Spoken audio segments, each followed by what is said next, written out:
Yang selalu menarik bagi saya adalah soal komitmen dan passion. Apa yang membuat orang mengerjakan sesuatu, apa yang membuat orang happy dalam pekerjaannya, itu satu rahasia yang sangat berharga. Jadi percakapan dengan Pak Cahyono ini akan didiskusikan juga di blog kami, perspektif.net, silahkan Anda ikuti diskusinya. Juga akan bisa dilihat setelah tayangannya di YouTube, jadi bisa terus-terusan. Bahkan kami sudah mulai menjual DVD YouTube itu karena banyak yang minta. Itu saya ceritakan lain kali. Jadi Pak, ini bukan pembicaraan yang berhenti di sini, tapi saya mau jadi bahan.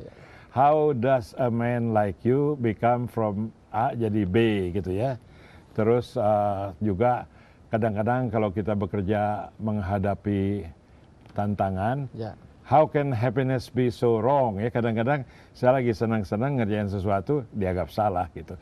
Jadi itu misteri-misteri kecil, karena misteri besar sih bukan urusan kita. Tadi Bapak katakan tertarik orang-orang muda meninggalkan keluarganya bersemangat masuk ke hutan dan sebagainya. Itu maksudnya volunteers dari World Vision? Ada yang volunteers, ada yang karyawan, Pak.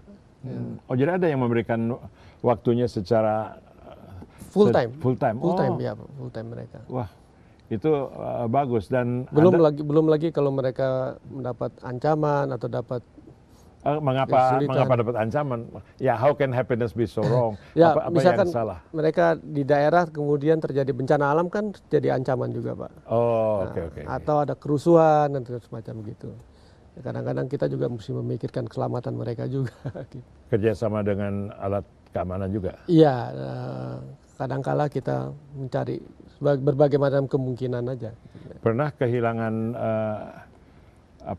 rekan-rekan kerja dalam? Di Indonesia belum, Pak. Oke. Mudah-mudahan tidak, Pak. Oh, World Vision ini di banyak negara ya, Pak? Iya, kadang hampir 100 negara. Tapi di negara berkembang ya? Negara berkembang dan negara maju juga. Jadi negara maju dipakai untuk raising fund-nya, pengumpulan dananya. Jadi hubungan dengan pekerjaan sebagai di Indosat, di IBRA, kemudian di PPM dan sebagainya, itu sebatas urusan human resource ya? Ya. Teknologi elektro nggak dipakai lagi? Cara berpikirnya aja, Pak. Bagus, saya nggak malu karena saya orang elektro, nggak tahu kerja elektro. Iya, cara berpikirnya. So, do you think this is your lifetime career atau masih membuka diri terhadap kemungkinan lain? Bagaimana pendapat Anda mengenai infrastruktur ekonomi kita untuk orang semacam Anda? Ya, sebetulnya begini, Pak. Kalau boleh dihitung-hitung umur kan sebetulnya saya masuk usia pensiun lah sebetulnya kan. Ya, dibandingkan saya muda sih. Jadi bagaimana menggunakan kemampuan atau pengalaman saja. Jadi ketika melihat anak-anak ini, mereka masih bersemangat. Jadi saya kembali teringat ketika saya masih baru-baru berkarir gitu. Bagaimana rasanya seorang anak muda yang baru berkarir, kemudian idenya diterima oleh manajemen dan kemudian dipakai, itu suatu kebanggaan tersendiri. Jadi ini yang saya dapatkan selama perjalanan karir saya itu, apa yang diajarkan oleh Ki Hajar Dewantara itu 100% true, Pak. Apa itu? In ngarso sung tulodo, in madyo mangunkarso, tutwuri handayani itu. Artinya? Artinya bahwa sebagai leader di depan itu memimpin.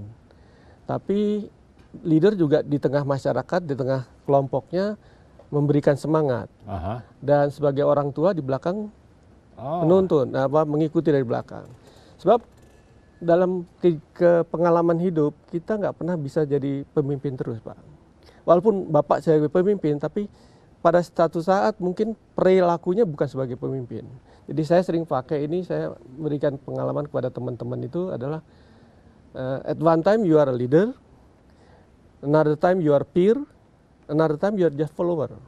Harus bisa switch gitu ya? Iya, harus bisa switch, Pak. Di rumah tangga pun juga demikian. Bapak kan nggak pernah jadi pemimpin terus kan, Pak? Enggak. Ada kalanya kalau istri masak sesuatu ya kita ngikut aja gitu kan. Tapi kita juga bisa berdiskusi, anak mau bagaimana dan sebagainya. Hal yang sama juga dalam ilmu manajemen juga demikian.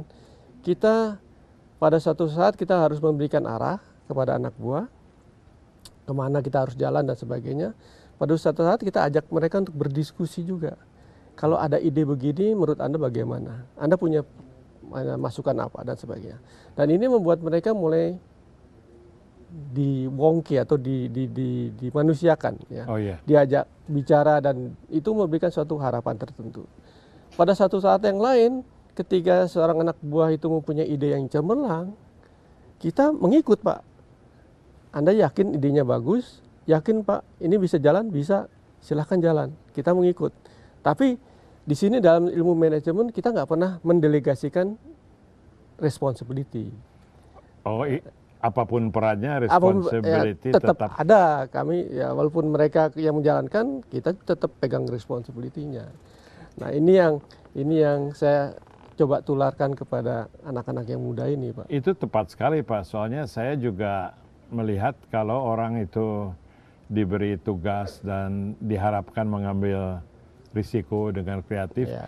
kalau responsibility-nya tidak kita ambil, dia Ya, nggak akan bisa apa-apa. Betul, betul. Kita break lagi, satu kali lagi breaknya untuk masuk ke dalam segmen berikutnya. Pembicaraan sangat-sangat menarik dengan Pak Cahyono Suryo Dibroto. Saya Wimar Witular.